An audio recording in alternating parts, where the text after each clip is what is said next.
शहर से दूर एक वीरान से बंगले में एक करोड़पति सेठ की हत्या हो जाती है और मौकाए वारदात पर पाई जाती है उस अधेड़ से करोड़पति सेठ की एक खूबसूरत बीवी बदहवास हालत में।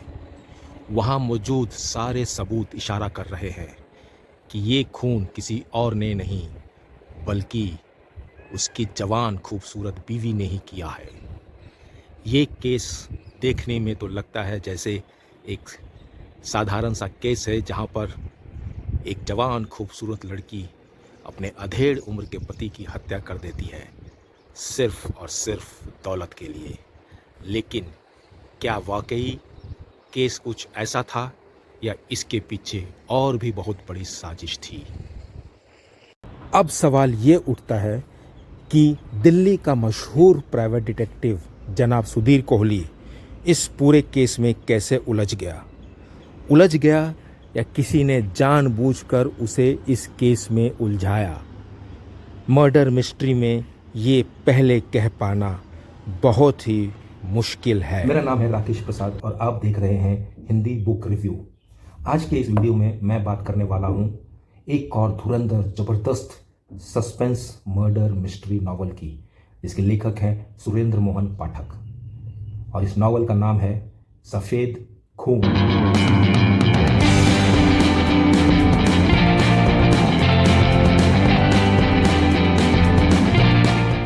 कहानी कुछ यूं शुरू होती है कि अपना जो हीरो है सुधीर कोहली, वो अपने ऑफिस यूनिवर्सल इन्वेस्टिगेशन में बैठा झक मार रहा है और बाहर उसकी सेक्रेटरी भी बैठी बोर हो रही है क्योंकि सुधीर कोहली के पास इस वक्त कोई केस हाथ में नहीं है।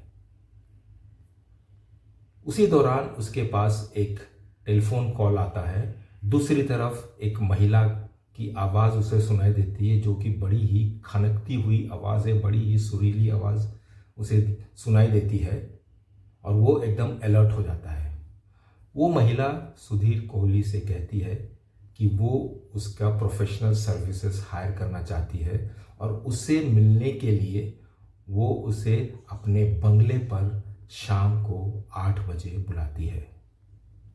सुधीर कोहली चूंकि वो जासूस है, वो यूं ही किसी के पास चला नहीं जाता है, तो वो मिलने का वादा तो कर देता है, लेकिन उसी दौरान वो खंगालता है कि ये मैडम जो है कौन है और वो जो बंगले पे जहाँ पे उसको बुलाया गया है वो बंगला किसका है।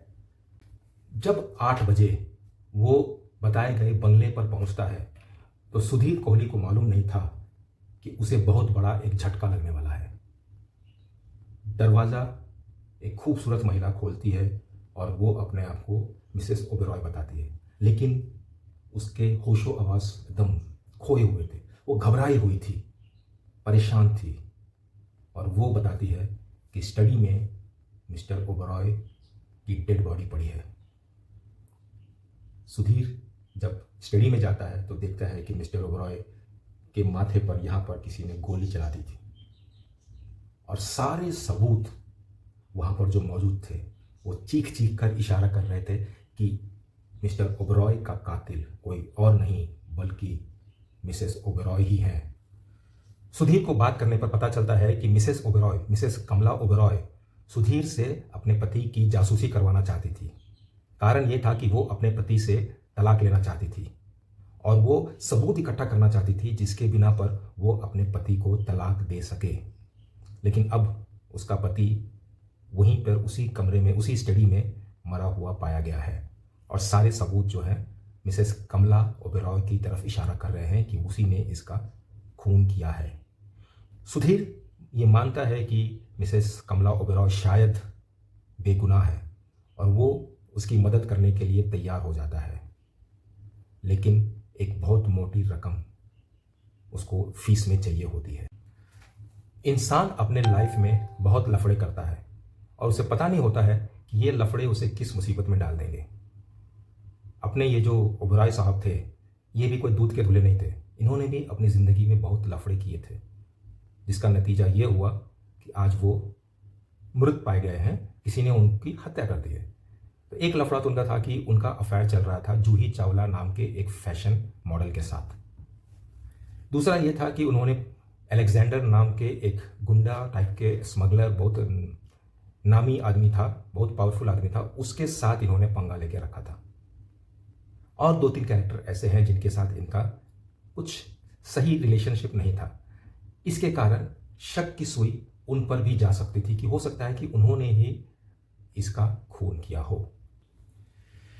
अब मिसेस कमला ओबेरॉय सुधीर कोहली की क्लाइंट बन चुकी थी और अपने क्लाइंट को बचाने के लिए सुधीर कोहली कई बार झूठ बोलता है, सबूतों को गलत तरीके से पेश करता है, सबूतों को मिटा भी देता है। कभी कभी तो एज ए रीडर समझ में नहीं आता है कि ये ऐसा क्यों कर रहा है, लेकिन जब हम आगे पढ़ते हैं तो पता चलता है कि उसके दिमाग में क्या चल रहा था और वो क्या गेम प्लान बना रहा था इस केस को सॉल्व करने के लिए।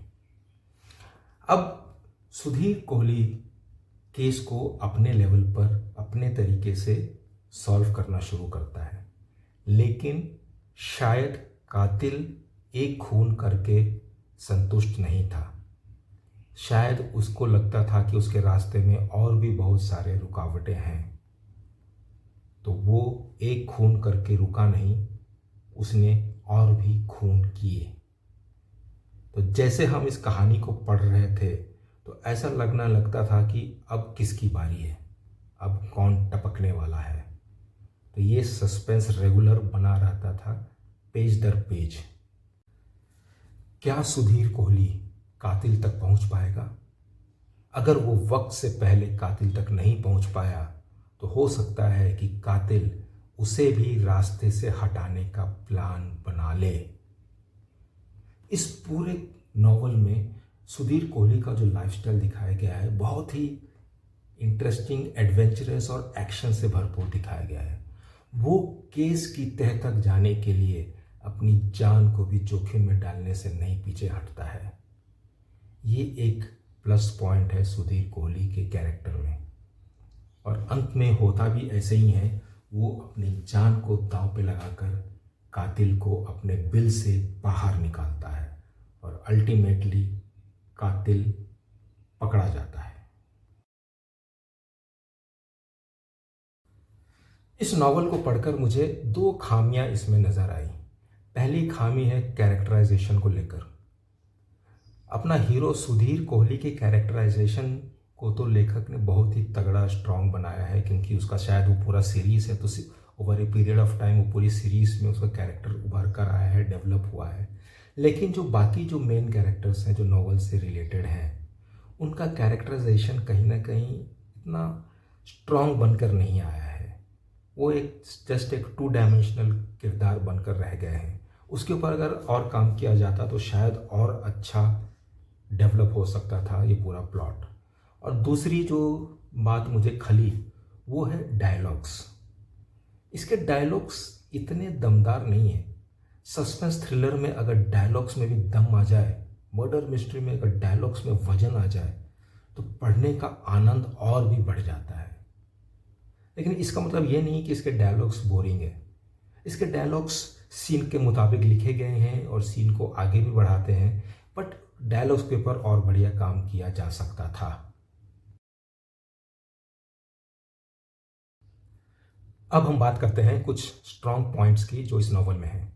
एक तो जिस तरीके से कहानी की शुरुआत होती है और सस्पेंस बिल्डअप होता है वो बड़ा ही ज़बरदस्त है। हर पन्ने में कुछ ना कुछ सस्पेंस निकल के आता है और अंत तक वो सस्पेंस बना रहता है कि आखिर ये कातिल है कौन।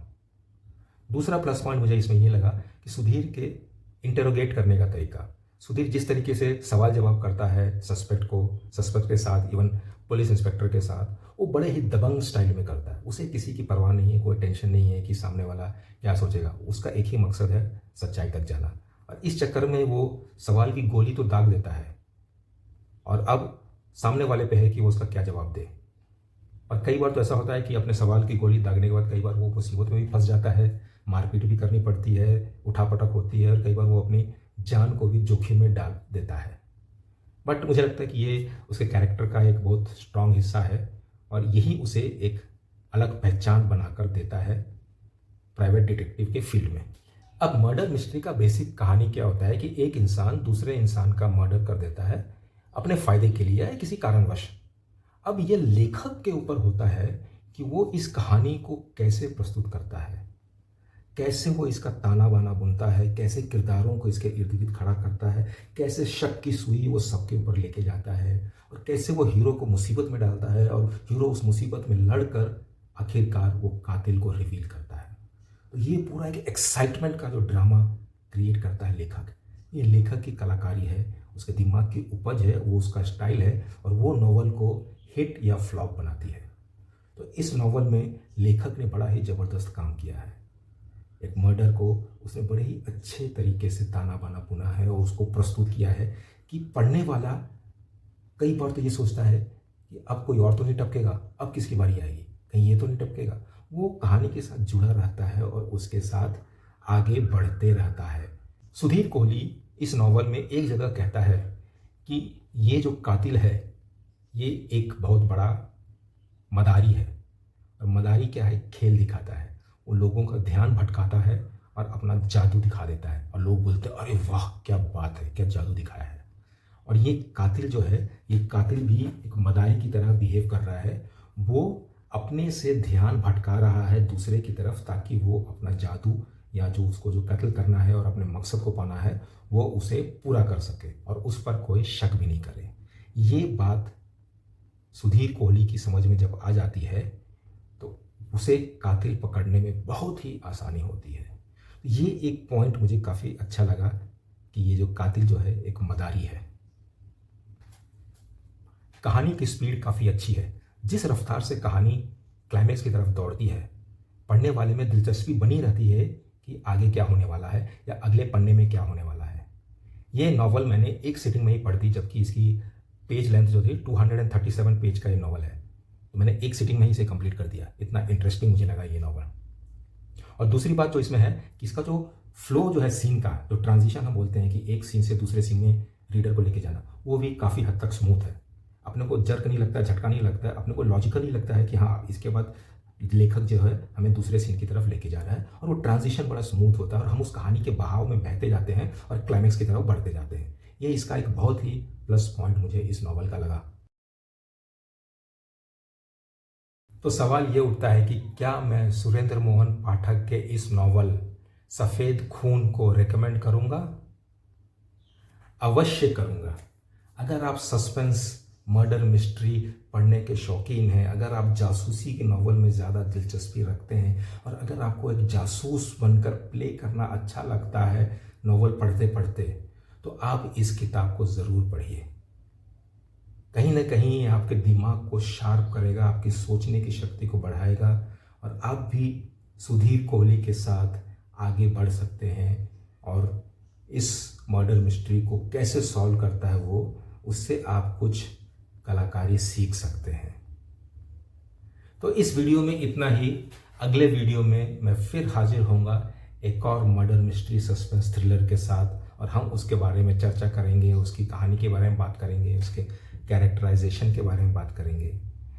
तो मैं चाहता हूं कि अगर आप जासूसी नॉवेल्स के दीवाने हैं, सस्पेंस मर्डर मिस्ट्री के दीवाने हैं, तो मेरे इस चैनल को सब्सक्राइब कर दीजिए और बेल आइकन को भी दबा दीजिए, ताकि जब भी मैं नया वीडियो डालूं तो आपको उसका नोटिफिकेशन तुरंत मिल जाए। तो अगले वीडियो में फिर मुलाकात होगी, तब तक के लिए नमस्कार।